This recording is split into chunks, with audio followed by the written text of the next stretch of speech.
சிறு சிட்டிகை பாசம் பெரும் கடலாய் மாற மணித்துளி எல்லாமே அரை நொடிக்குள் தீர மழை தரையா உள்ளம் பிசு பிசுப்பை பேண எதற்கடி திண்டாட்டம் கரகதப்பை காண நீராதை இனம்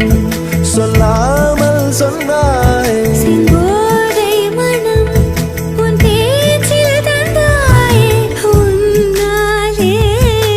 யோசிக்கிறேன் உன் விரலை பிடித்து நடக்கும் நிமிடம் யாசிக்கிறேன் கண்ணுக்குள் புத்தி வைப்பேன் என் செல்ல கண்ணனே வா திதித்த கைச்சத்திற்குள் என்னோடு